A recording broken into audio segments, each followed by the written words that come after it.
good evening, everyone. Welcome back to another episode of In Black and White.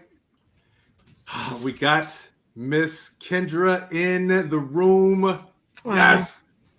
Wow. Kendra, welcome back. How are you? Thanks. I'm doing all right. Yeah? Yeah. Good. What a crazy, week, 2 weeks, year, honestly. Yes. I mean, I think we've talked about it on the show before too. I'm still trying to prepare myself for the 2020 finale. My gosh. How is this year gonna end? It's been roller coaster after roller coaster, up and down. But listen, I am so glad you are able to sit in and host with me. Thank you very much for being here. And I am your host, Rick Lockhart. Appreciate you all tuning back in. If you are watching this over on Facebook, please make sure to click the YouTube link in the description, and head on over there to join the conversation, the live stream conversation there. And while you're there, if you haven't done so already, make sure that you subscribe to the channel. We're still building the network. There's a lot of great content coming, as well as the content that we're putting in. Make sure to check out our sibling show, the 13%, that airs every Monday at 7 p.m. Central Standard Time, with host Cynthia Mcdonald and Arthur Ward, as they talk about the policies and politics that affect the Black community. While you're there, hit the little alarm button too, so that you can make sure you're getting notifications for when we go live. Oh, so Kendra, I think since last week, the election was finally called. Oh. Kind of. We're still in this semi-waiting pattern. I mean, I know, your state is just gone the color that it's going, but Right. We are red. Like, were there any blue counties in where you are at all? Maybe. I don't know. If there are, let me know so that I can start planning to get out of here. Oh my gosh. I didn't see any, but for those of you that watched this last week, we were talking about the election and how close the election was. And we're going to get into a little bit of that tonight, because despite the calling that has happened so far, with some states still out, there is still some work to do, and we got to get back to work. Right? Mm-hmm. Yeah, got to get back to work. So We'll be covering that tonight as well. However, before we get started, happy Veterans Day to all of the veterans out there. We could not live the lives that we live as comfortably as we live them without your service. So big thank you, and a big happy Veterans Day to you all. We are celebrating you. I have my adult water with me. So I am toasting to the veterans. Want to give a specific shout out and thank you to YFNA News' contributor, Kenneth Leonard, who appears on the show periodically from time to time for contributions. Thank you for your service, sir, as you have given us that freedom. So I know he's probably tuned in for a little bit. He's got some things going on. He's blowing up in the YouTube world. So there's that. Kendra, you guys back in school yet? Yeah. Well, we've been back since September. Are you all doing the in-person or?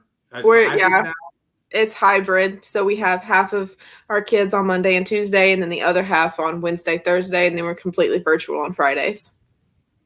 Are you still in school for virtual, or can you do that? Yes. No, I have to go to the school and teach from the school. Well, it's a hot mess. I know you're doing a lot of work there. Hats off to you guys for what you all are doing with the kids down there. So. Listen, I want to start with the story briefly before we get into our conversation that was brought to YFNA News a few days ago for just some awareness around. And it's actually a story that I honestly never really thought it would be a reality for me to cover. But from the local news reporting down in Louisiana, KATC, a 15-year-old boy was found dead near Laurelville, Louisiana, and the family is fighting for more answers on the cause of death. The family says that they were told Kawan Charles drowned. Now they're seeking an independent autopsy to get further information. Charles was reportedly missing on October 30th in Baldwin. The family member says that Charles left his home with a 17-year-old friend and the teen's mom without permission. Charles was found dead in a rural area off Brossard Road near Laurelville. It was 3 days later when they found the body on November 3rd. Charles, according to Eugene Weatherspoon Collins, the president of the NAACP chapter in Baton Rouge, 15-year-old Kawan Charles was quote-unquote lynched, just like Emmett Till. There's really no other way to put it. The only difference is the Baldwin Police Department, located 40 miles southeast of Lafayette, had the opportunity to stop this from happening and did nothing. When approached about his disappearance on October 30th, BPD advised the Charles family that he was most likely at a football game or somewhere else. The family had to do their own legwork, and a few days later had to tell the police that they found out that he was with another teen and his mother. The foul play that followed is a bit confusing, and it seems very similar to the makings of a hate crime. The family begged the police to help them search for their son, their brother, and they did nothing. If they would have taken action, Kawan might still be alive today. Instead, all they have are the pictures of his remains circulating around social media, which we won't display because of the graphic nature. When the story was brought to us, the pictures it was a side-by-side picture of Kawan and Emmett Till, Kawan's remains and Emmett Till. And from the looks of it, it looked very eerily similar to Emmett Till. We tried to reach out to the police department. Unfortunately, they have no updates at this time. Don't know what the active investigation looks like, but it looks like the NAACP chapter in Baton Rouge is heavily involved, and hopefully we'll be able to uncover some more details about it at some point and get that family some justice. The thing is, Kendra, I honestly, like when I saw this and I saw the pictures, I read the story, it was beyond heartbreaking because it's 2020. And here we have a young boy who, I mean, we've heard stories recently of people hanging themselves, and we haven't really gotten any more information about that yet. But this particular one, when I saw the pictures side by side, it was heartbreaking. It's something I won't be able to forget, of course. But I couldn't believe that there's still lynchings, if you will, taking place. Granted, there's no, they haven't uncovered any details yet, but it's heart-wrenching. Yeah, those side-by-side photos were insane. And like you said, like as a teacher, when I see those pictures, like I see my kiddos, I see my students, and that, I mean, it could have very easily been one of my kiddos. So yeah, very easily. I've got to stop saying it's 2020. Why is this still hot? Like, we've got to stop saying it. Because there's still so much work to do. There's still so much work to do, as we've seen from the recent election and the results as we talked about last week. I don't know why this race has been this close. Like I'm at a loss of words as to why we have so many people that still support someone who exemplifies the racism and misogyny and xenophobia that he does. Well, I was talking to I don't remember who I was talking to the other day. We were talking about, they asked me if I was relieved that Biden won, and of course I'm relieved. But in South Carolina, like, I'm still living in Trump's America here. Like, it's disgusting. So let me ask you: Are they throwing the same temper tantrums that Trump is throwing? Because Trump is throwing some off the wall temper tantrums about this election. Yes, the Trump flags are still flying. The ignorance is still out there, but it's not seen as a temper tantrum. They're patriots, Rick. Come on. Right, exactly. Duh. What was I thinking? Right. It's almost like the people who fly Confederate flags. Yeah. Heads up, you lost the war. Lost. Right. Lost. Oh, all right. Well, hey, good luck and please stay safe while you're in Trump's America down there. Listen. Oh, Lord. As you mentioned, though, we still have a lot of work to do around racism, right? And we are able to talk about that tonight with a guest who will be joining us who's doing a lot of work in the Atlanta area, who has really been outspoken about the need for the change in the demographics there in Georgia too, as well. Someone who is fighting for as well anti-racism, and I really wanted to bring him on so that we could talk about what white allies look like and what the work that needs to be done.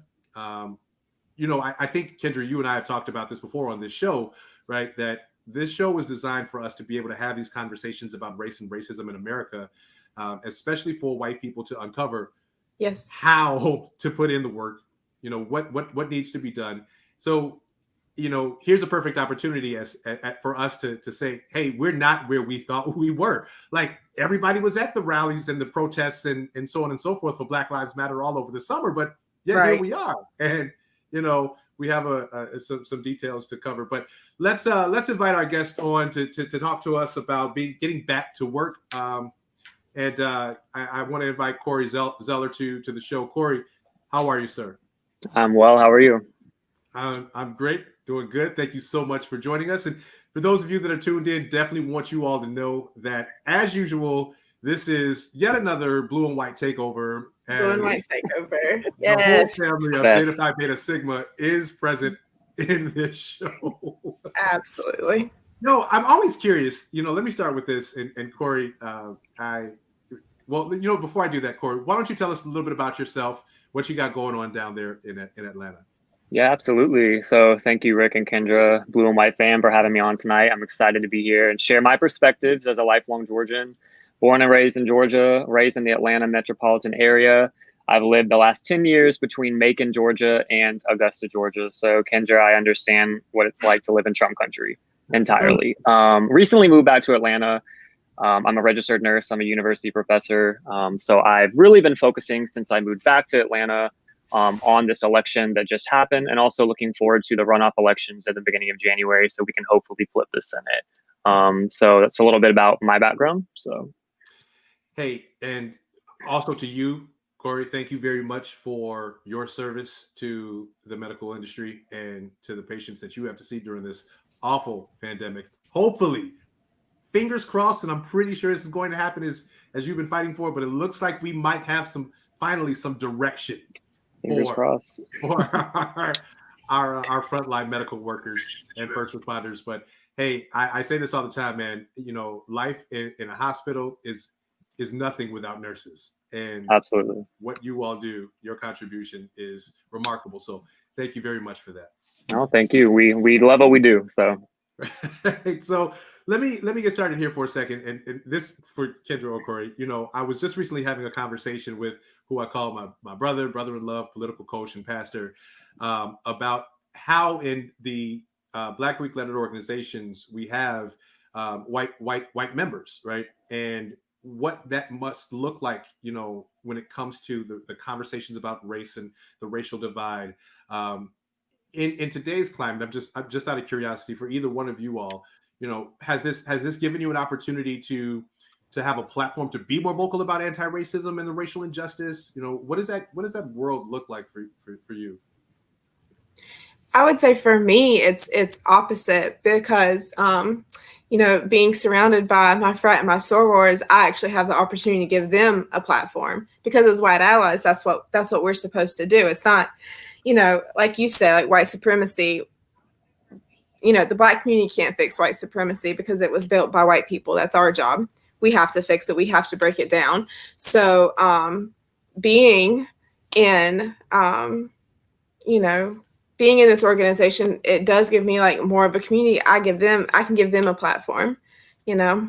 That's lots of opportunity. And, my sorors, those are my people, so I do have those conversations with them. And, but we've talked about this, about how white allies, whenever we do have questions, we shouldn't go to, our Black friends because of how emotionally taxing it is. But I do have those conversations with my sorors, and my sorors also call me out on my shit sometimes. So they keep me in check. And yeah. Won't we do that? Yes, they do. They keep me in check. While we're talking about it, and I completely forgot, as we've talked about the election most likely being called for President-elect Joe Biden and Vice President-elect Kamala Harris. Big shout out to, I mean, Joe Biden, as Cory is rocking the shirt, is a great asset to join the what we need in our country. But shout out to all the AKAs that are, I'm sure, breaking and shattering more glasses than Kamala Harris did with their ski weeds. But yes, you know, we heard around the world. Yes, all around the world. But you know, he definitely gave visibility to the Black Greek lettered organizations, the historically Black Greek lettered organizations, and proud to be a part of that D9. Some people still call it Elite 8. We won't get into that, but really glad that she's brought some visibility there. Hey, so Cory, I'm curious, you know, with our kind of bipartisan system set up, you know, down there in Atlanta, Stacey Abrams has been big in flipping the Georgia from red to blue, right? And I know that you've been you know, really outspoken about her work. The Republican Party, you know, at least at the leadership level, and even many of the voters, right? They've still seem to have some issues or difficulty with acknowledging systemic racism and the existence of systemic racism, right? And not to say that the Democrats don't, but at least Joe Biden and Kamala Harris have addressed that in their on their platform. The Republican Party is still fighting with being able to just simply acknowledge that it exists or that it's a problem in our country. So, you know, with all the work that you're doing, help me maybe share some with your opinion on how do you create awareness around like white Republicans and the work that the Democrats are doing. Sure, absolutely. Well, first, shout out to Stacey Abrams. Stacey Abrams is like incredible. I feel like Stacey Abrams should be a Zeta. Like, I just think that we need to go ahead and get her signed absolutely. up and get her through a brief process. Right. I'm calling nationals right now. I mean, what's interesting about Georgia is, I mean, Stacey Abrams, she has several organizations she started to kind of increase that voter, I guess, the voter turnout. So Fair Fight Action and the New Georgia Project, since 2014, she's helped register nearly 1 million people. It was well over 800,000. That's insane, right? This is Georgia. I can tell you, having grown up in Georgia, and even though it was the Atlanta area, the Georgia I knew growing up was extremely red. And it really wasn't until the last two presidential election cycles that we saw that change occur, mostly happening in the suburbs, Gwinnett County, Cobb County areas, which I grew up in, which I remember being extremely conservative, and are slowly but surely shifting over to the left, which is exciting to see. So Stacey Abrams, she is a champion for justice, obviously, and what she's done for our state is unbelievable at this point. And I think I can tell you as a Georgian, even someone that grew up in the Atlanta area, I think all Georgians were completely shocked. We knew the progress was there. We knew the momentum was there. But when we actually saw the results come in, it was insane. I mean, Atlanta was a giant party for 2 or 3 days. It was one of the most exciting moments of my life as a Georgian, and gives me a lot of pride in being from the Peach State. So shout out to Stacey Abrams first and foremost. When it comes to creating awareness among Republicans, and most specifically white Republicans, I think this is a really challenging topic because of what has happened over the last 4 years. We've seen this huge shift, this huge chasm that has developed between Democrats and Republicans. A lot of it has to do with Donald Trump, but it also has to do with a lot of the people in Congress as well. Congress needs to change in order for people to get this unified message, period. That's it. And the problem with Congress, as we all know, is most people in Congress are of a very an older age, and they're also, I'm trying to be respectful there, but there's also a lack of term limits. So the people that are representing us and that are really supposed to uplift our voices don't represent us, right? Very white as well, so that's an issue as well. So we really need Congress to change. We also need elections at the local and state level to change the composition of Congress so that people in our states are well represented, and they currently are not. So that needs to change. And I will say, having looked at this last election, seeing a lot of different races across the state and local level, I have seen a huge increase in visibility for certain minority groups. We see a lot of transgender activists getting into office. We're seeing more people of Afro-Latino descent that are also LGBTQ coming into office. This is huge. This is something that is a change. It's something that we welcome. So I was excited about the LGBTQ part too as well. Just yeah, absolutely, absolutely, yes, it was great. Absolutely. I think we just who was it? Was it Delaware that had a trans What was it? Congress or the House, or was it? It was the House, was it? I have to look back. I'm not exactly sure. Yeah. Either way, it's more visibility there too. But please continue. Yeah. So, but from the side of the Republicans, like I said, I mean, growing up as a white male in the South, I can tell you from my personal experiences, when you have privilege, of course, and when you are a white heteronormative Christian, especially, when it comes to social issues and the issues that people are tackling in the Democratic Party, there's an on and off switch that exists. And generally, when it's something that makes you uncomfortable as a white person and something that does not relate to you personally, you switch it off. And that is just the reality of being a white Southerner. And so that has to change, but that's not happening with what's happened with this administration. We're seeing, like I said, this massive divide. And this is even exemplified by this election. After this election happened, I think you all are familiar with the social media platform Parlor. I believe I've heard of it. I haven't checked it out though. Sure. So this is a fairly conservative, right-leaning social media outlet similar to Twitter. And it allows people, generally Republicans, generally very conservative people, to express their views on a website that is specifically promoted for conservatives, right? So there's not a lot of other influence on these websites. You're seeing a lot of people who are not accepting the results of this election, as well as elected officials from Congress, flocking to this website where there's a lot of unregulated, a lot of untrue information being disseminated. People are deleting their Facebooks, they're deleting their Twitters, they're deleting their Instagrams because they think it's fake news. But they're in reality moving to a platform that is doing exactly what they don't want. So this is kind of the reality of the world we're living in. There's such a division, and we're not able to come together and really talk about things and also view things from the other side. And that's why I do have some hope that Kamala Harris, as well as Joe Biden, can be those mediators in Congress and be the mediators to the American people, as they say they're going to, because we have decades of damage that's been done, and we really need to work together to kind of amplify voices from both sides and come to an agreement on certain issues. So, I think that there's always been, and thank you for that. I think that there's still this. Joe's been in office, or he's held some type of office for how many years? 30-something years, 40-something years, right? And there's this hang up of, is he going to be able to do the job that he needs to do at the presidential level? And I think, unfortunately, people are not really investigating or looking into all that he has been able to accomplish as he's been, in that position. It's kind of one of those things that it's like, not too many people really want to do the deep work that it takes to uncover all of what he's been able to accomplish, but hold him accountable for the things that, he hasn't done, quote unquote. Looking at the recent election results, as we talked about, and kind of covered last week on our show, the exit polls showed, and to my wonderful now producer, I needed a minute to say that, Ethan, if we could look at that first graph, or both of them actually. White women, let's start with this one. White women increased their vote for Trump.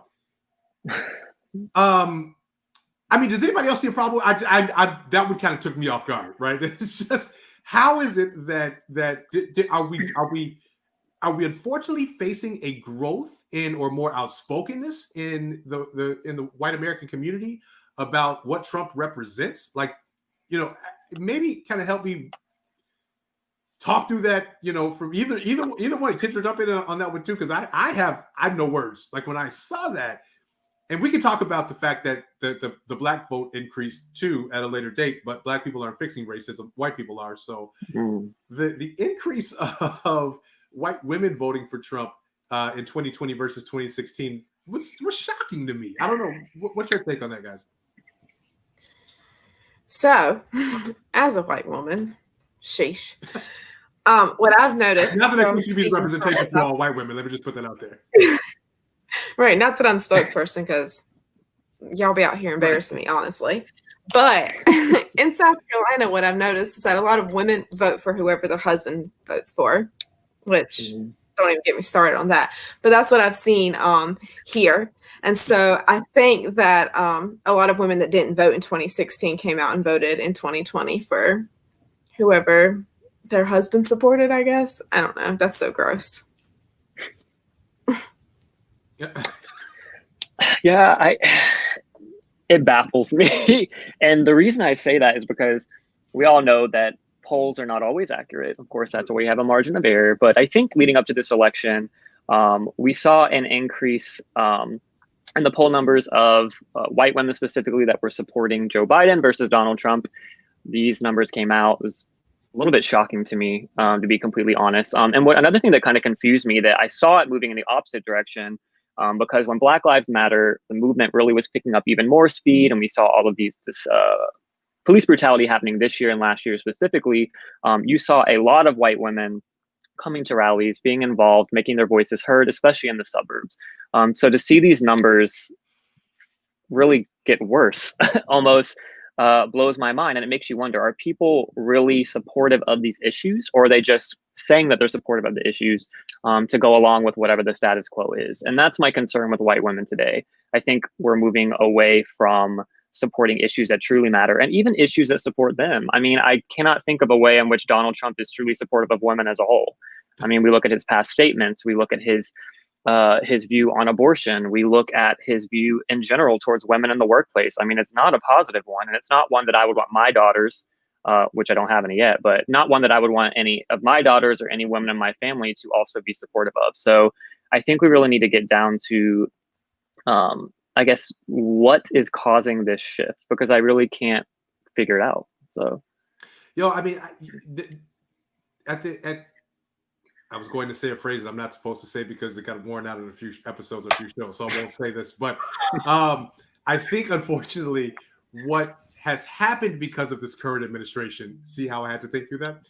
This current administration has completely polarized our country. I'm not saying that. I think, with the polarization that has happened, it's the divide that we are now facing, in this country is it's all over the place. And if I can bring up this other graph too, actually, the second graph here that we'll take a look at actually kind of notes how many white voters and specifically white men did not vote for Biden. And I wonder if it's because they support Trump and all his racist antics, or if it's just because they don't trust Biden, right? Which we know that within that polarization, there is that mentality too, right? There's really the votes that just go against the other candidate. You know what I mean? And it's very difficult, of course, as you said, using polls to be able to navigate that or really understand that. But it's still yet the reality that people thought that Trump, even in the fact that they didn't want to vote for Biden because of his past, that Trump was still the better option. You know what I mean? Like that's scary to me as a person, as a black man, as a gay black man, as an American in general, because you have, unfortunately, this current administration, that's leader, that knows that his base is, these white supremacist groups or white nationalist groups or, whatever. And it's always funny to me because it's like the people who are supporting him may make $30,000 a year, possibly upwards of about 80 to 90, maybe some six figures too, but I don't know many of them in my own personal life. So they're looking at this person as a leader. They're looking at Trump as a leader. And it's like, he's never lived in your shoes. He's never lived with financial struggles, right? So why do you think that's the best option? So it's baffling. Another thing that I've noticed that an issue that women get caught up on is abortion. And there are so many white women who told me that the only reason that they voted for Trump was because he is pro-life. And, we try to have that conversation that, we have to be, it's about women's reproductive rights and about how funding Planned Parenthood would actually prevent, a lot of abortions. And it's not because someone is pro-choice doesn't mean that no one loves abortion and you know what I mean? So that's what most women that I talked to who voted for Trump told me, that it was literally just because of his stance on abortion. Yeah. And I would say, I think It goes to show you that a lot of people are single issue voters, much more than I even thought so. I can tell you right now, a lot of people in my family and people that are close to me who did vote for Trump the first time or even the second time around, their vote was based solely on the economy, which baffles my mind because really the state of our economy as it is now is not great. And a lot of that has to do with the way in which Trump handled the coronavirus. But it's interesting. Because it goes to show that I think for a lot of people, social issues are not important.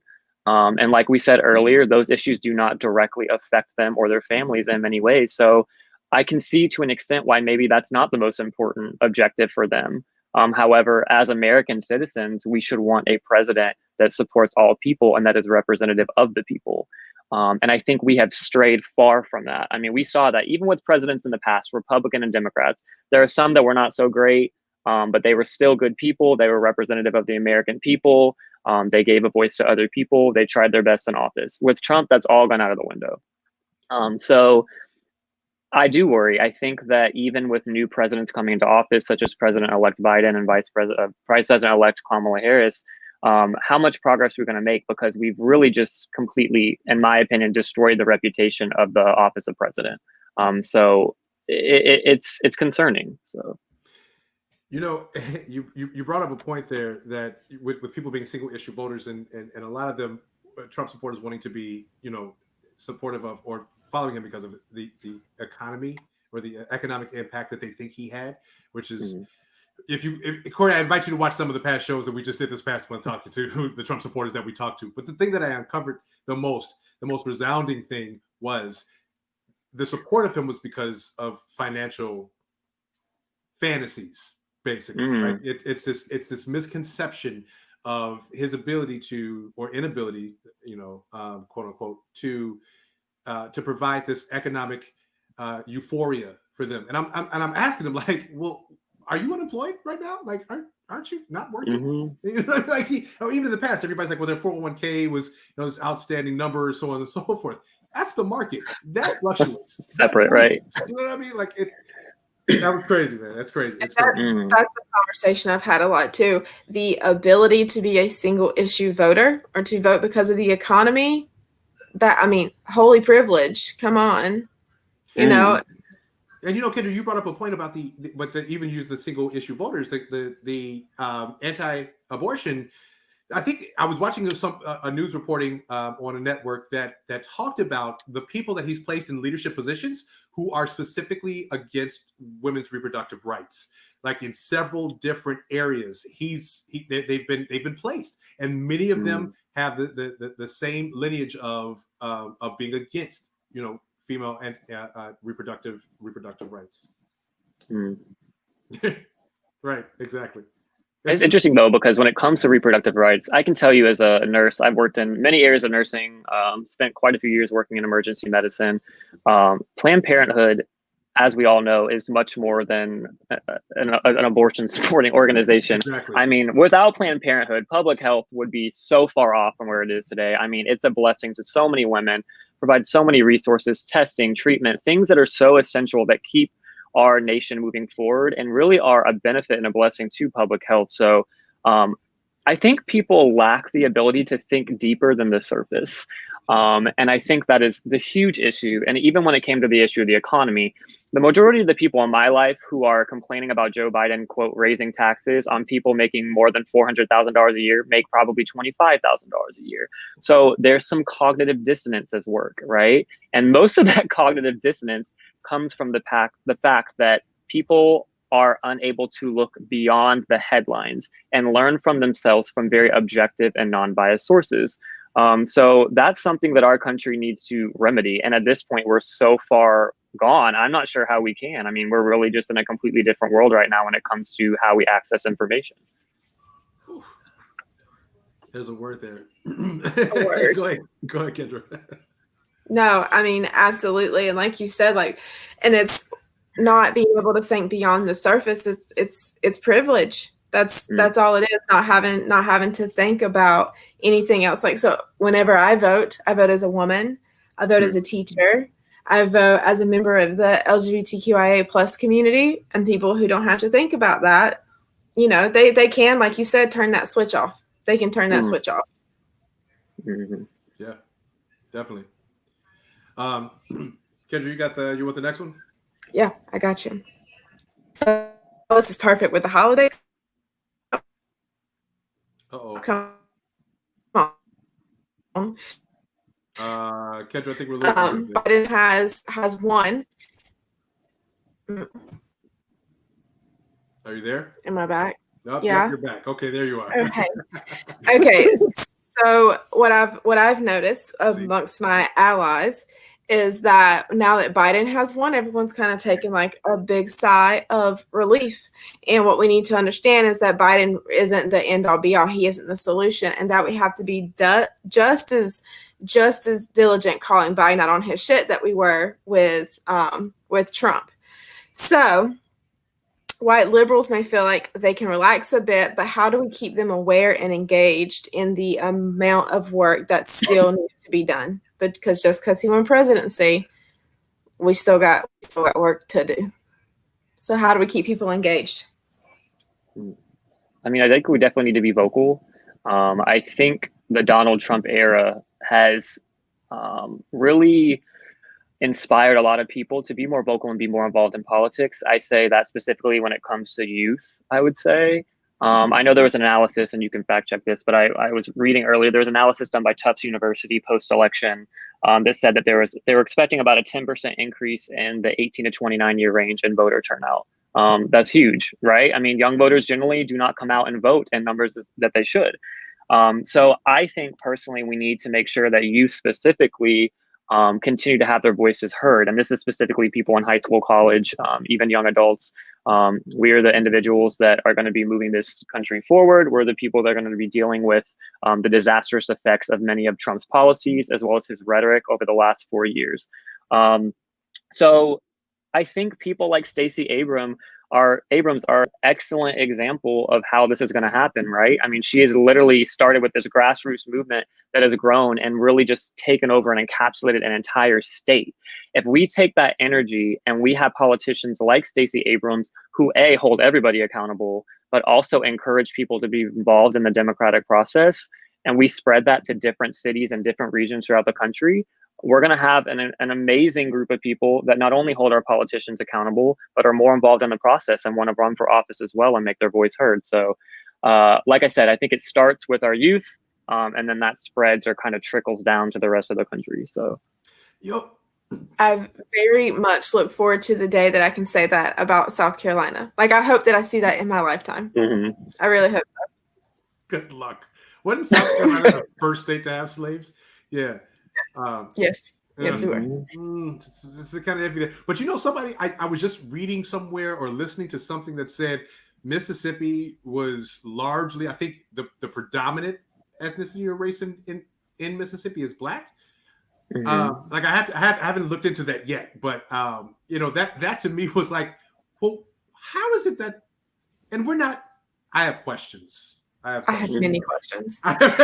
Looking at, but you know, I say that to say, if in the event, you know, you get Black Americans that take over South Carolina, and that means we'll have 2 states, and maybe we can do something with that, you know, and have some better visibility, you know. The youth, though, Cory, I'm concerned, and this is no shade on the generation at all, you know, but I wonder if or what motivates them to really be able to get out there and get involved. You know, in 2016, we saw, unfortunately, was it the millennial generation? I think, because I don't think Generation Z was actually out voting yet, but the millennial generation not really being at the forefront. You know, and maybe it was just a liberal or democratic, you know, millennial generation. I don't know what it looked like on the red side, if you will, but I wonder what is it going to really take, you know, for them, for that generation to really get up and get out, you know, and be an active part of our government, our democracy, not just at the voting stance, right, but really even get involved in politics, so that there is representation of that generation, and you know, people like me that are exennials. It's a thing. Get into it. I say it all the time. There's a thing. You laugh, Cory, but we exist, exennials. But really be able to get out there and role model and represent and be involved with and give voice to the generation that generation that needs to be represented in politics. I don't know. What are you seeing down there now? Are you seeing that generation, the younger generation getting involved and being outspoken in politics and holding or looking to push to hold positions in politics? I would say I've noticed that much more with this election cycle than in the past. I think the issue comes down to the fact that who is encouraging young people to think outside of what their parents taught them? I mean, honestly, it's like, right. I can tell you growing up in Georgia, the shoddy curriculum that we were taught in social studies when it comes to a lot of issues, including race relations and the history of slavery in this country, is not helpful whatsoever. And allowing people to expand their mindset and better understand not only our past, but how to change our future. So that is the issue. I mean, it comes down, there's many factors. This is multifactorial, right? But there is no push, honestly, for young people to really get out there and vote. You can have agencies and organizations that reach out to them via social media. That's great. They use social media at much higher rates than other generations, right? Sure. But what else? Are we encouraging people at a young age to be involved in civic organizations? Not quite. I mean, we're really dropping the ball when it comes to younger generations, and we're focusing so much on people that are like 65 plus, who are, God bless them, not probably going to be here in 20 years, you know what I mean? But we really should be focusing our energy more on individuals who are going to be the upcoming group in our country that are going to represent us, that are going to be the faces in Congress, that are going to be in the faces of local and state government. And we are failing to do so. And I know I bring this back to Stacey Abrams every single time because that's my girl, right? Yeah, I mean, right. She has really engaged young people as well. She's obviously engaged many people from different backgrounds, but she's doing what needs to be done. And like I said, she needs to have a case study done just on her methods, because if we really latch onto that and we grow that and we take what she has done and like I said, spread it to different demographic groups, it's going to make a difference. And even with young people, we can do so. So I think it's going to take work on the Democratic side, on the Republican side. It's going to take everybody. So, well, listen, before we wrap up with you, Cory, I have a question that I'm always curious to know, because I got the inside scoop, right? I got the inside track. So help me learn and understand, and our viewers and listeners learn. Mm-hmm. I can't imagine what it's like in like your household or your circle of friends where you have Trump supporters and just potential racist type of rhetoric that takes place, especially being in the South. Mm. How do you, and I'll pose this to Kendra too. I know that you've been outspoken about this too, Kendra, but Cory being our guest, I'll let him go first with this before we wrap up. How do you navigate those conversations, bro? Like, how do you really get to, do you know what I mean? First and foremost, because they need to happen, right? They have to happen if we're going to change racism in America, and we're gonna get to anti-racism. But just out of curiosity, how do you navigate those conversations? It certainly depends on the individuals that you're trying to have the conversation with. I can say that. However, I will say that in my own family and my extended family, there had been a lot of tears. There have been a lot of hurtful words from both sides. And sometimes there's been a wall.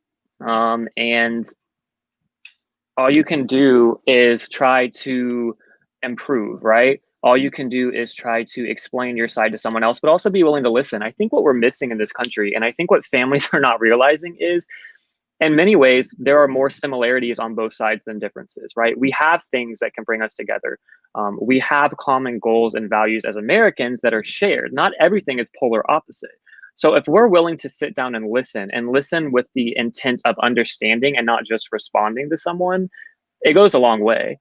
I can tell you from my experiences, with everything that's happened with race relations, and we're talking about police brutality and Black Lives Matter, I've been able to have some very candid, frank, and very illuminating conversations with people in my family who don't have the same viewpoints on race relations that maybe I do. And it has honestly changed a lot of opinions. It has changed voting issues for certain people.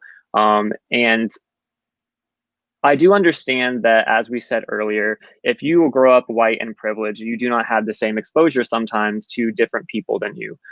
But if you are not willing to just sit and listen, nothing is ever going to change. And sometimes you need to let people know that. Sometimes you need to share experiences, share stories.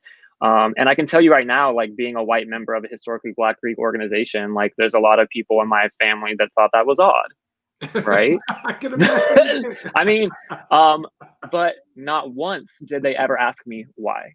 Not once did they ever ask me, what does this do for you? How does this impact the world that you're living in? How does this, what is your experience like? And I think if people sat down and asked those type of questions and sometimes made themselves uncomfortable, we would be in a better place as a country.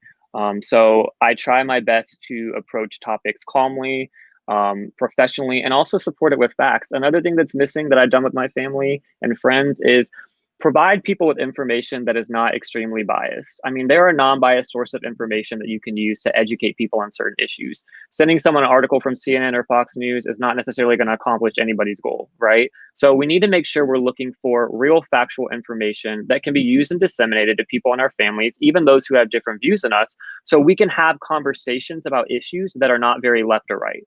And that has also been a huge factor in how I've had these conversations with people, especially white people living in the South. So, yeah, well, well, Cory, listen, I don't want to keep you. I know you have some really big things to get to. Real quick before we let you go, man, and again, thank you so much for spending time with us today and sharing your views and the things that you're doing down there in Atlanta and what's going on down there.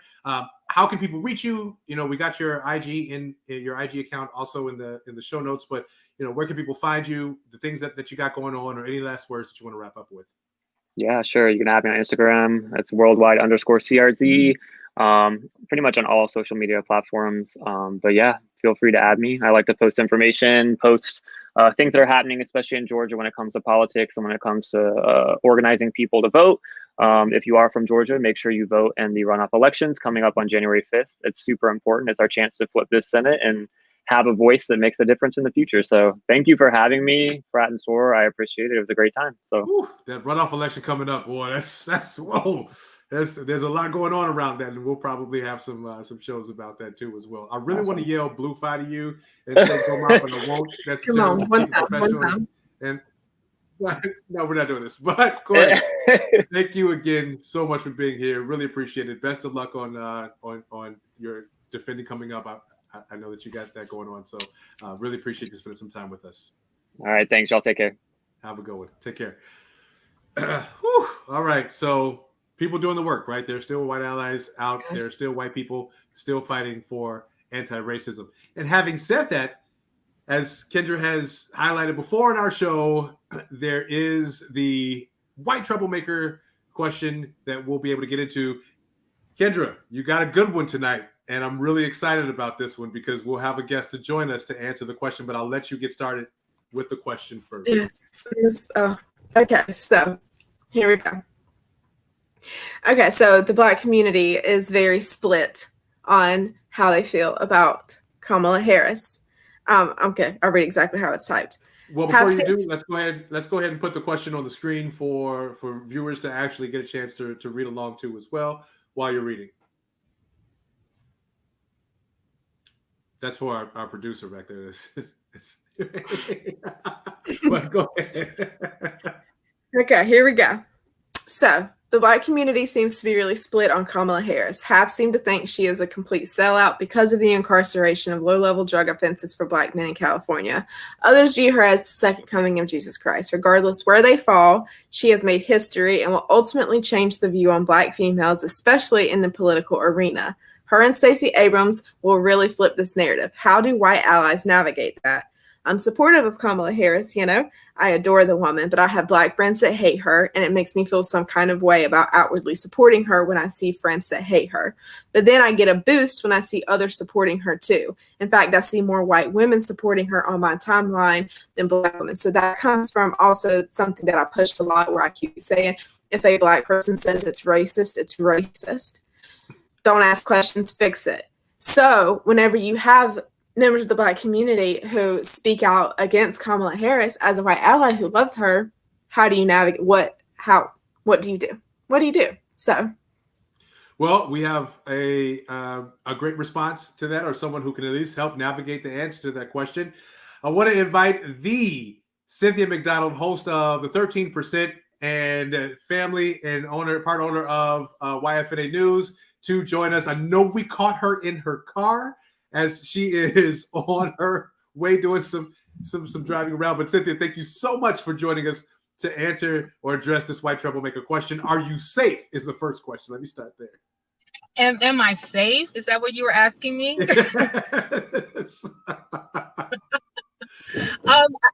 As much as I can be, I suppose. Okay. All right. Let me see if I can get around some light real quick, guys. Yes, you caught me in transit, which I kind of I need you not to back up. So anyway. So Cynthia, can you help us with the white troublemaker question tonight? How does one navigate her being a white woman who has Black friends who don't support Kamala or who do support Kamala? They want to be, they don't know where to go. She doesn't know where to go. Can you help her out? So, there was a lot of stuff that was said in tonight's program that I was dying to comment on to kind of get here.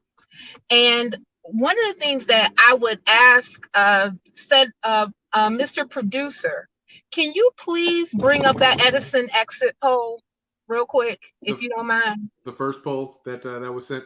Yeah. Okay. Now, I know that you guys kind of talked a little bit about the support increasing from white women, but let's just go down to the area where it shows how Black people voted, specifically Black women. Mm-hmm. So in 2016, you saw that 4% of the vote as far as Trump went was Black women, right? So 4% of Black women supported Trump in 2016, but you saw that number double in 2020. Yeah, exactly. I mean, just to be fair, we didn't really get down to the Black vote just because we wanted to address the fixing of racism, and of course we know that can't take place in the Black community, but the numbers of the increase in Black votes for Trump in 2020 versus 2016 were baffling. But please continue. Yes. And so one of the things that I think that should be highlighted, and I know that I uploaded this tweet from Antonio Moore, who is a political commentator from the ADOS movement.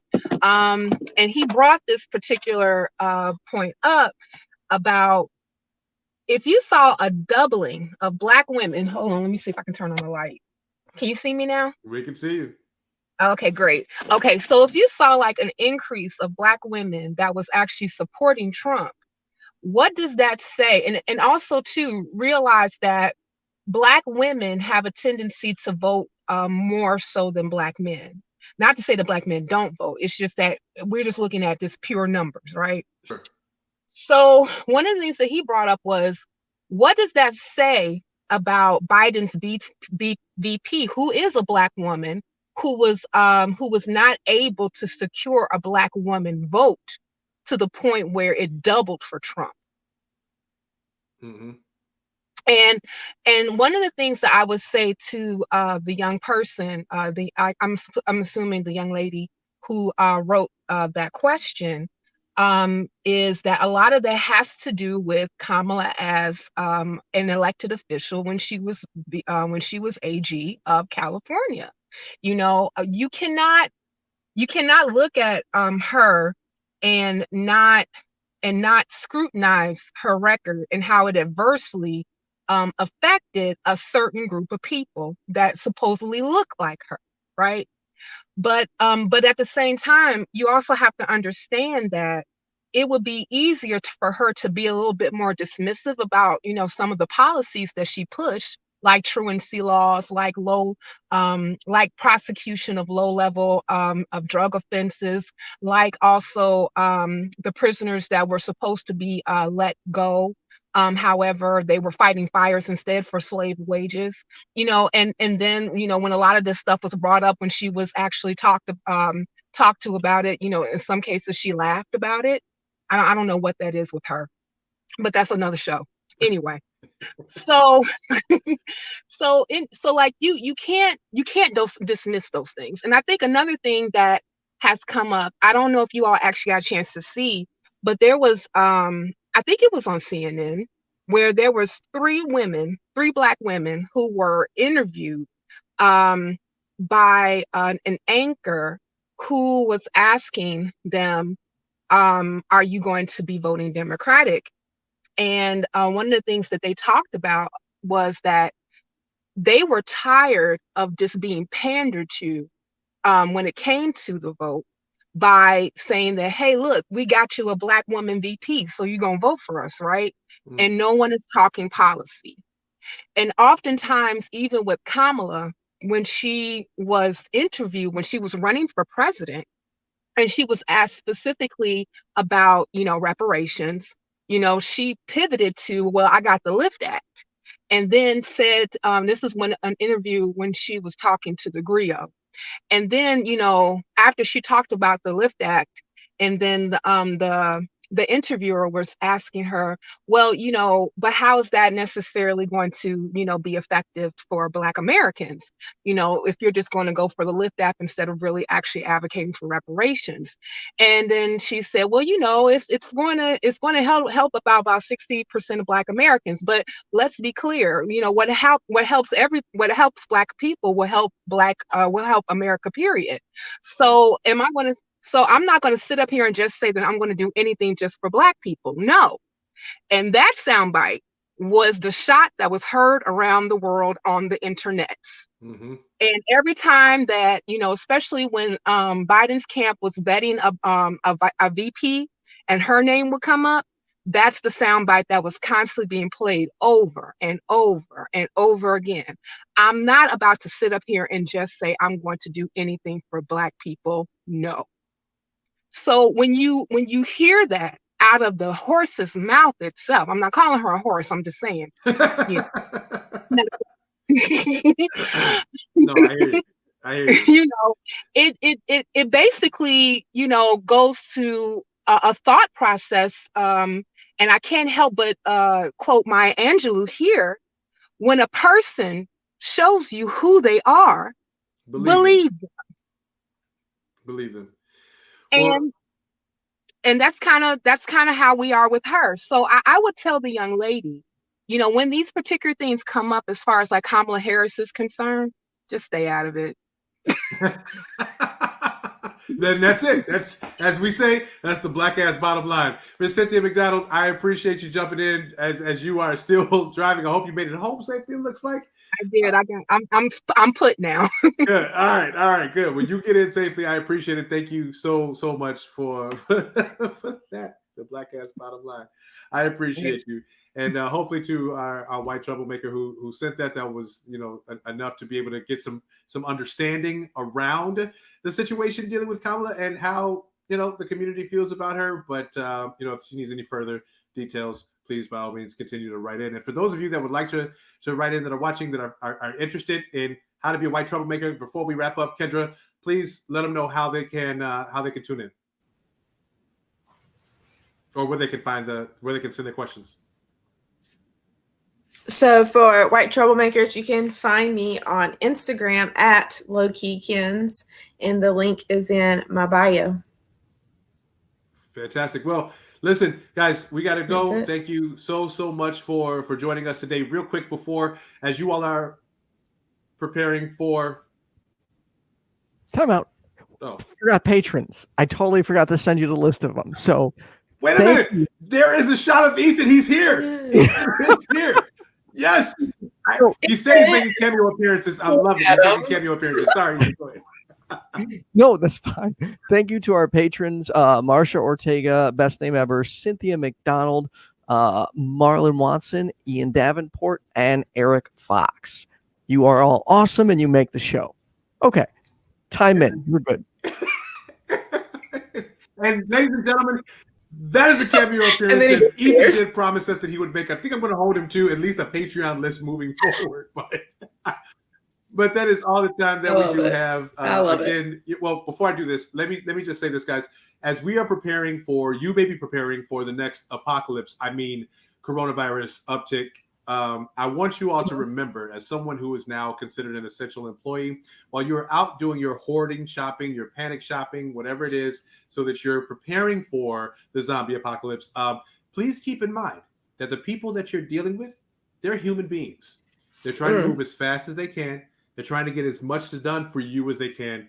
But keep in mind that they're still human beings. Treat them with some respect. Be a little bit more empathetic and compassionate when dealing with it, because they're dealing with 1,000 of you, and it's only one of them. All right. Teachers too. Teachers absolutely, too. Teachers Ditto. too. All of that. Teachers, and as Cory is also a registered nurse, the frontline healthcare workers, guys. Keep in mind that as we're preparing for this, we are still dealing with human beings. Okay, be compassionate, be empathetic, have some patience. That's all the time that we have for tonight. I really appreciate all you all joining in. Big thanks to Cory for joining us, and big thanks to Cynthia for jumping on to answer our White Troublemaker question. And a thanks to that White Troublemaker. Happy Veterans Day to all of you. Happy birthday also to my sister Charlene Hobson, who's celebrating her birthday. Hey, Kendra, thanks to you for jumping in. I'm so glad that you are here with me while Ethan is working on some things. And to all of those of you who wait for it every week, as long as there's racism to fight, there will always be in black and white. Have a good night, everyone.